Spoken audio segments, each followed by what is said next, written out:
If you're watching this, maybe it's because you've played my mobile game, DüKKA. If you haven't, go play my mobile game, DüKKA. It's a simple puzzler where you try to keep white tiles in the center of a 4x4 board. You can swipe the tiles up, left, down, or right, or swap adjacent tiles, but you take turns with an unfriendly character named DüKKA. Neither of you can undo the other's last move. Every turn, you get a point for each white tile in the center, and DüKKA gets a point for every purple tile in the center. And if DüKKA has more points than you lose. You must outwit DüKKA to survive until you get 100 points and win. When tiles leave one side of the board, they re-enter the opposite side, sort of like Pac-Man or asteroids. That means the 4x4 board is actually shaped like a donut. You take a circle, you sweep that circle in a circle, and boom, donut. This shape is called a torus, and it's really swell, but it makes it a little hard to process how your moves will impact the board. So to get a leg up on DüKKA, let's talk about tori, specifically this guy here, but let's start small. A circle, a 1 torus, is the simplest torus besides, like, a dot. You see this sort of torus all the time. You probably have one on your wall. A clock's hands point to the integers from 1 to 12 in order, over and over. If we replace those numbers with a sequence of colors like this, we get a de Bruijn sequence. De Bruijn? I think it's de Bruijn. What's cool about this de Bruijn sequence is if you look at 3 colors in a row, that trio of colors only appears in that order right there, and every permutation is present. You can make de Bruijn sequences for any quantity of colors and any length of their permutations. And you can make a de Bruijn 2 torus. Instead of coloring a clock, you can color a donut. It's tough to visualize, so we'll unwrap the donut like this. Check it out. DüKKA's starting board contains every 2x2 permutation of tiles precisely once. The rules constricting de Bruijn tori are more restrictive than for de Bruijn sequences, but there's no reason to stop at a normal donut. If we stack 16 of these on top of each other and imagine the stack wrapped through the 4th dimension like a super donut, we make a hypertorus, a 3 torus. If we nudge these layers around, we can give this the de Bruijn property 2. It can contain every 2x2x2 permutation of tiles precisely once. And there's no reason to stop there either. 256 of these super donuts can make a de Bruijn 4 torus, with 4 dimensions wrapped across the 5th. I think playing DüKKA in higher dimensional space would be a bit much for me to handle. Maybe someday. DüKKA starts on a de Bruijn torus mostly because I think de Bruijn tori are neato, but also because it's a fair position. DüKKA starts in an arena of possibility. Every circumstance which can afflict the player is present, best and worst. On easy mode, DüKKA just makes a random move every turn. On medium, DüKKA considers how many points it would get from every possible move, then picks a move at random from the better half. In hard mode, DüKKA picks at random from only the best of those moves. On the hardest difficulty, DüKKA mode, DüKKA looks 2 turns into the future, considering all its moves and all the player's possible responses.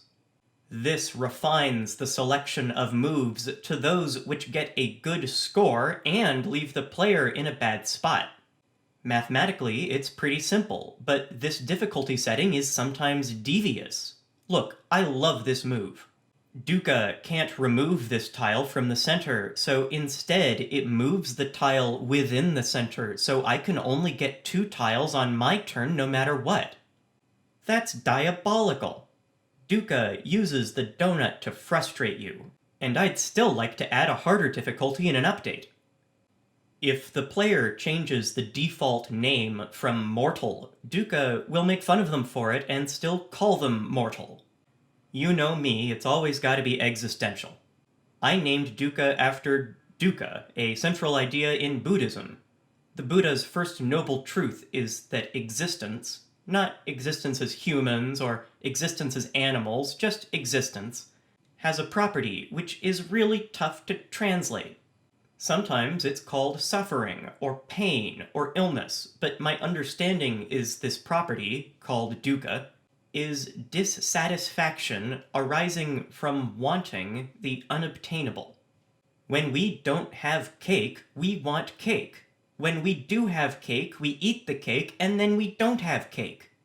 What we really want is to eat cake and have cake, and we can't. That's DüKKA, baby! So in the game DüKKA, you want tiles, but DüKKA won't let you have them. DüKKA will take your tiles, and you must chase them. In the easier difficulties, you can get 4 tiles at once, and even keep them for a while, but not forever. Eventually, the game ends win or lose. On DüKKA difficulty, I don't think it's even possible to get 4 tiles at once. Getting 4 tiles and keeping 4 tiles forever seems tantalizingly close, but you'll never get there. DüKKA will sometimes ask, why do you want tiles? Well, you don't want to lose. But why? Because losing is bad. But why? If the gameplay shows the dissatisfaction innate to being, then this provocation illustrates the next noble truths. You don't have to suffer. The suffering is an illusion, a self-imposed punishment, a game mechanic. Think about it. When it's my turn, I pick randomly from the moves I think are equally good. But that's DüKKA's algorithm too. When I play DüKKA, I am DüKKA. The purple tiles aren't the suffering. The white tiles aren't the suffering. The computer taking tiles isn't the suffering. The suffering comes from you, mortal. The computer only moves after you do. The patterns on the left are all because of you, even though you don't feel in control. But if you weren't suffering by playing DüKKA, you wouldn't get those neat patterns. And be honest, it's fun when DüKKA takes your tiles. One DüKKA outwitting the other is where the entertainment comes from. Suffering isn't a good translation for DüKKA because even if cake and tiles won't satisfy us, the experience of cake and tiles, white and purple, is self-justifying. And that's enough about that. Let's get back to tori. Stephen Hawking said the universe might be shaped like a torus in this Simpsons episode. Your theory of a donut-shaped universe is intriguing, Homer. I may have to steal it.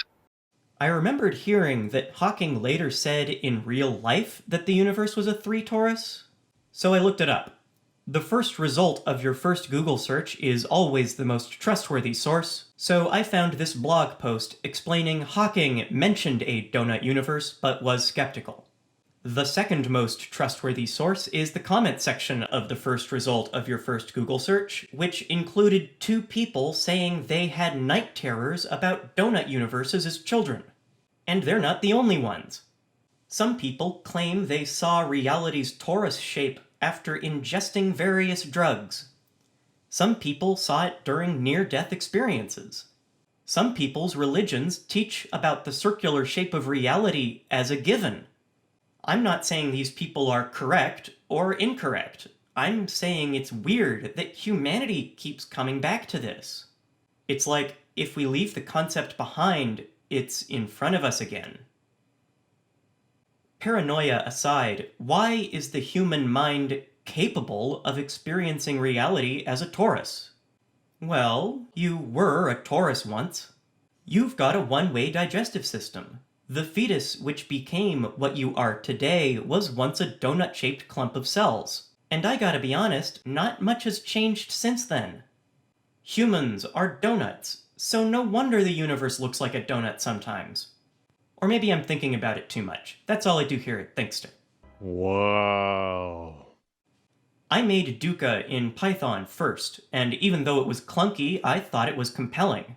So I tried making it in Unity, but I don't know Unity, so it really just whet my appetite. So I hired a freelancer to help finish the job. Thanks, Jose. Even if I'm the only one who ever plays DüKKA, I'm satisfied. But play DüKKA, I think it's loads of fun. If you think so too, subscribe, and consider joining the inner circle of squidlings and elder squids supporting me on Patreon. See you around!